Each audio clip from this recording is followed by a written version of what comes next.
Novokuznetsk, the end of the 1990s, a gray mining town where children run around the courtyards in the evenings and old panel houses stand one to another with dim light bulbs in the entrances.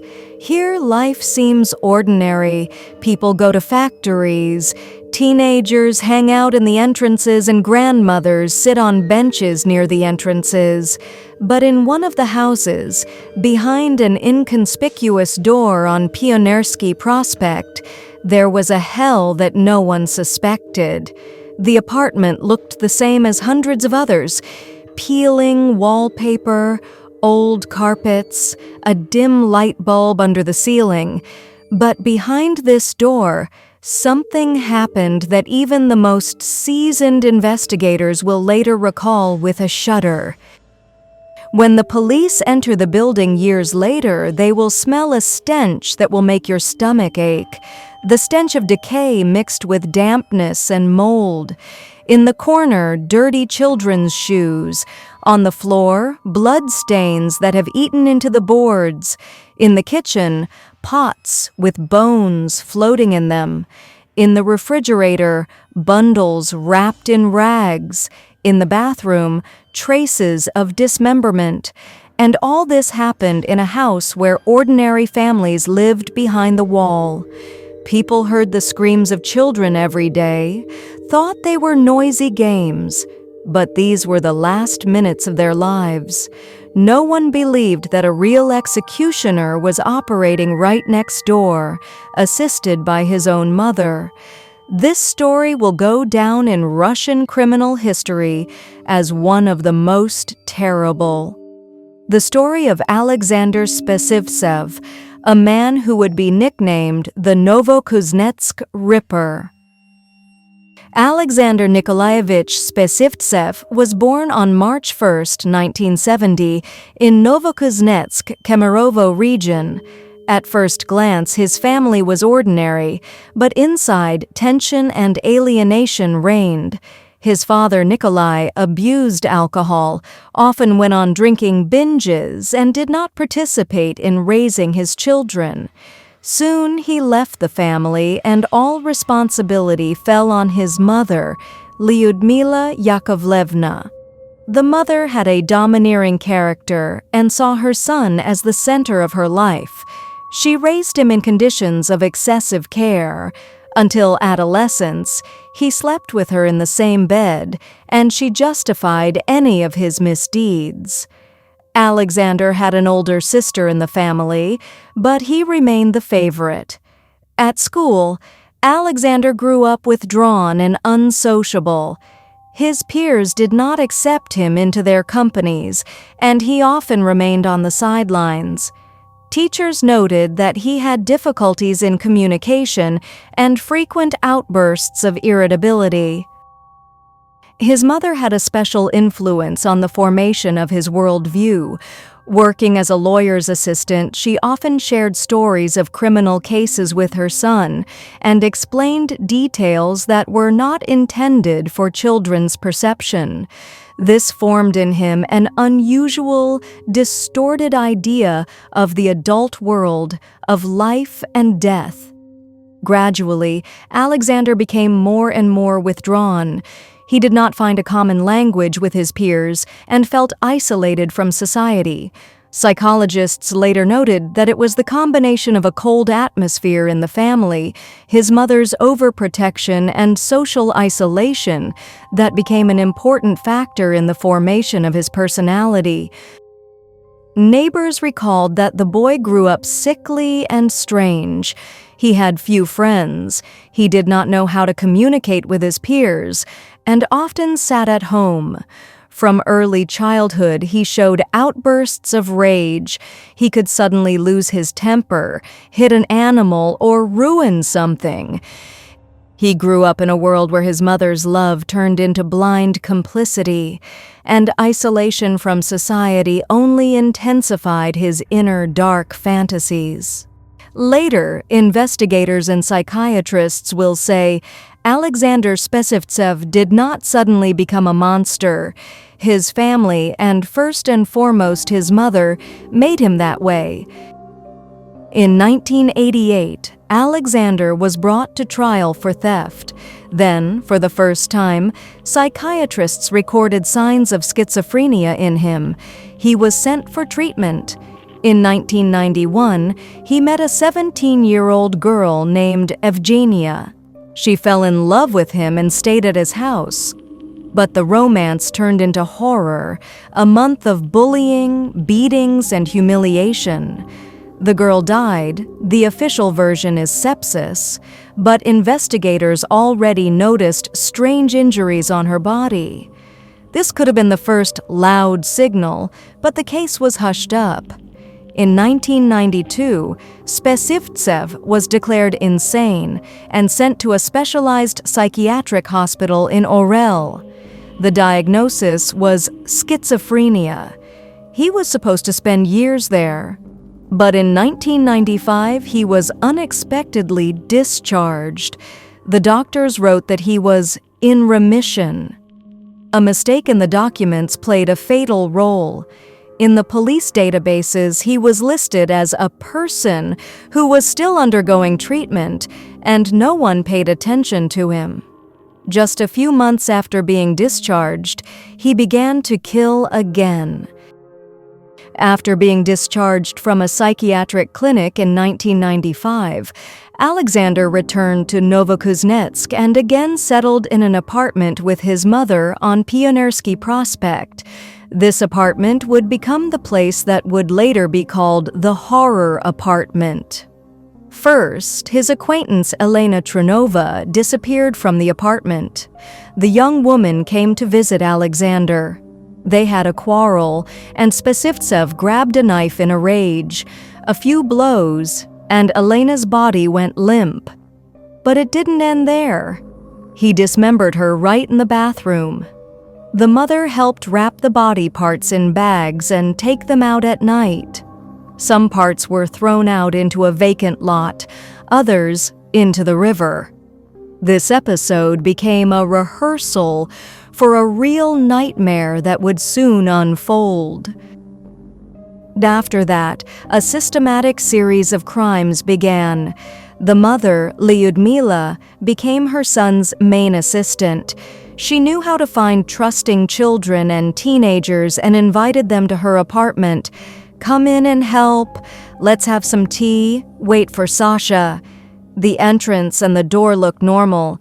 No one could have imagined that danger awaited them inside. But behind the door, a nightmare began. The apartment quickly turned into a gloomy place, which investigators would later call a lair. The wallpaper on the walls was shabby. It smelled of dampness and mustiness. Old children's things were lying in the corners. The bathroom and kitchen looked as if something terrible had happened there. Traces of desolation everywhere. Dirty dishes, stains on the floor. The victims were mainly children and teenagers from 8 to 15 years old. Alexander deprived them of the ability to resist, showing extreme cruelty. Some died quickly. Others experienced prolonged torment. Investigators would later say that the atmosphere in the apartment was terrifying, comparable to scenes from a horror movie, but it was all reality, hidden behind an ordinary door in an apartment building. What was especially terrifying was that he didn't just hide the bodies, he dismembered them and ate some of them. According to neighbors and investigators, cans of human flesh were found in the refrigerator and pots of bones were on the stove. It was real cannibalism. In the summer of 1996, the police found bags of bones and charred remains in a vacant lot near the house. Experts determined that these were body parts of at least 15 people, but they were only able to identify some of them. Many parents simply didn't have their children's things to analyze. One of the most horrific episodes was the murder of 3 schoolgirls. In September 1996, Lyudmila brought 3 girls home at once. Alexander killed 2 of them, but left the third, Olya Galtseva, alive. He held her for several days, beat her, and abused her while her mother went about her business. For her, it was torture from which there seemed to be no escape. But it was she who managed to escape and tell the world about what was happening behind the closed door of the apartment. Investigators later recalled, even those who had experience working with murders were shocked. One of the operatives said, "What we saw in his apartment cannot be forgotten. This was not a man. It was a beast's lair." The figure of Alexander's mother, Lyudmila Yakovlevna, deserves special attention. Usually, when they talk about serial killers, parents stand next to them who did not know anything or did not want to notice. In Spesivtsev's case, it was different. The mother not only knew, she helped her son. According to the recollections of neighbors, it was Lyudmila who often brought children and teenagers to their apartment. She looked like an ordinary elderly woman and inspired trust. She would say to the teenagers, "Come in, guys. Help me carry the bags." Or, "My son asked me to help around the house." The children followed her, and the apartment door slammed shut. Then the nightmare began. During the investigation, it was proven that Lyudmila consciously participated in the crimes. She knew that she was waiting for victims and continued to lure new ones. Moreover, it was she who helped her son get rid of the bodies. She wrapped the remains in bags, took them out to a vacant lot at night, or dumped them in the river. At the trial, Lyudmila behaved strangely.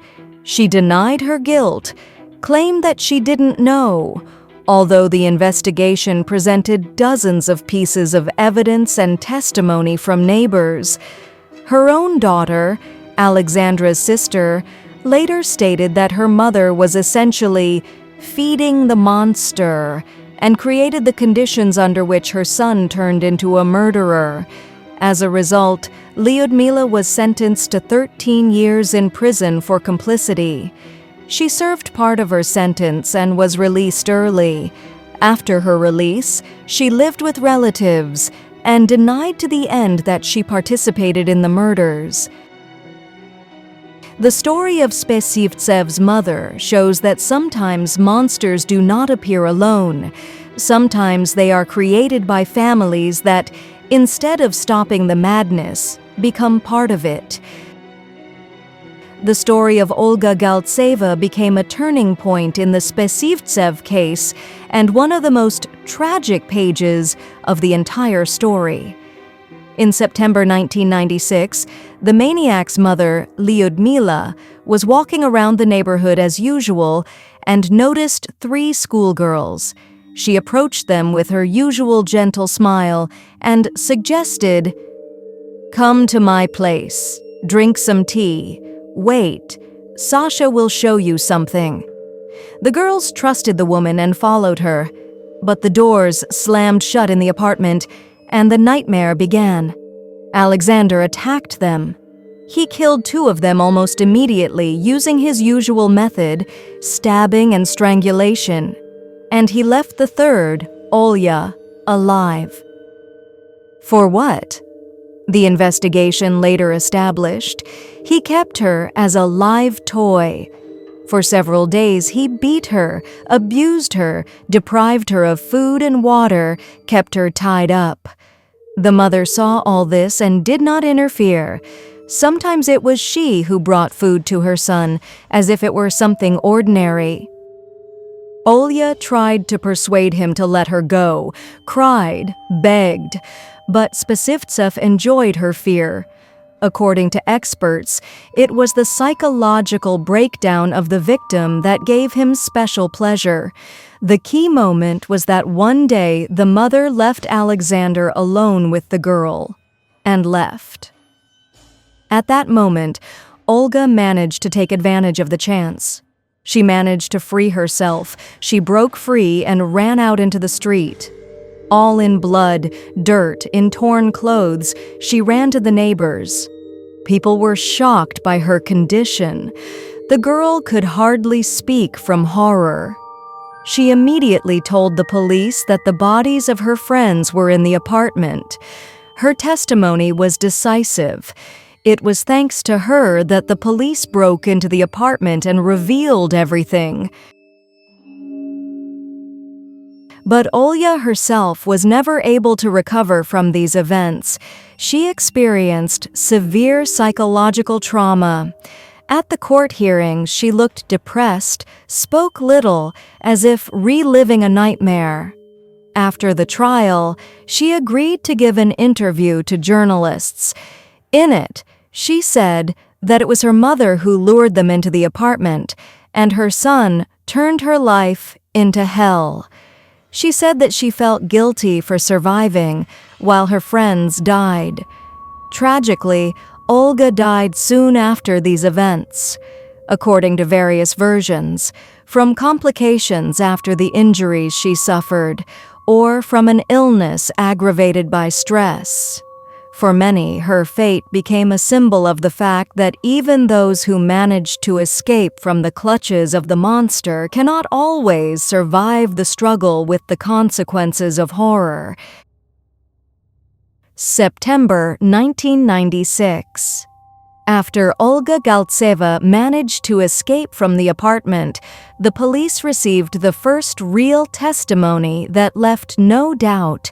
The girl said that her friends had been killed and were lying in the apartment on Pionersky Prospect.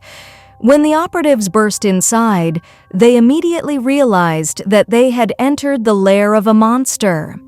The first thing that hit their nose was a terrible smell, a mixture of rot, blood, and rotten meat. Investigators said that it was impossible to be inside without gagging. The apartment was a real morgue. Dried bloodstains on the floor and walls, traces of dismemberment, splashes and pieces of flesh in the bathroom, pots with meat and bones on the stove in the kitchen, bundles wrapped in rags in which body parts were stored in the refrigerator, in the closets and chests, children's clothes still in blood. Experts will later count more than 80 sets. In a separate box, jewelry, small toys, and personal belongings of children. Spesivtsev himself was detained right there. He was thin with bloodshot eyes but absolutely calm. When he was taken out in handcuffs, the neighbors stood in the yard and could not believe it. This quiet, withdrawn guy who sometimes went out to walk the dog turned out to be a killer of dozens of children. During interrogations, he showed no emotion. In a calm voice, he told how he lured the victims, how he killed, dismembered them, and what he did next. Investigators said that his stories were even more terrifying than the finds in the apartment. He described everything in detail, as if it were an ordinary, everyday process. His words about cannibalism were especially shocking. He admitted that he tried the meat of the victims and cooked it, but did not always do this. Sometimes he simply got rid of the bodies. According to him, it was easier to store it this way and there was less smell. His mother, Lyudmila Yakovlevna, was also in the dock. Her role was proven. It was she who lured the children and helped carry out the bags with the remains. But in court, she denied everything. She claimed that she didn't know, although the investigation presented a lot of evidence. Spesivtsev's trial caused a huge public outcry. People came to the courtroom to look at the man they called the Ripper. Reporters wrote that he sat calmly, almost indifferently, without showing an ounce of remorse.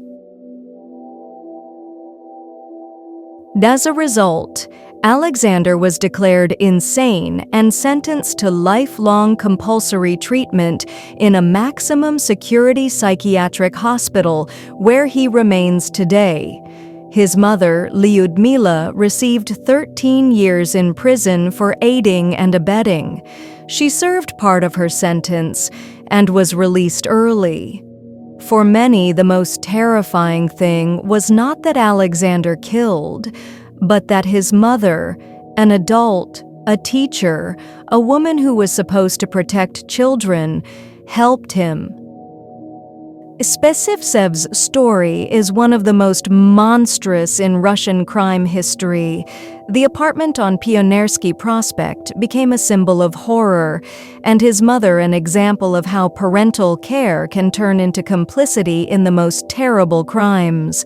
Particularly tragic is the story of Olga Galtseva, who survived and helped expose the maniac, but soon died herself.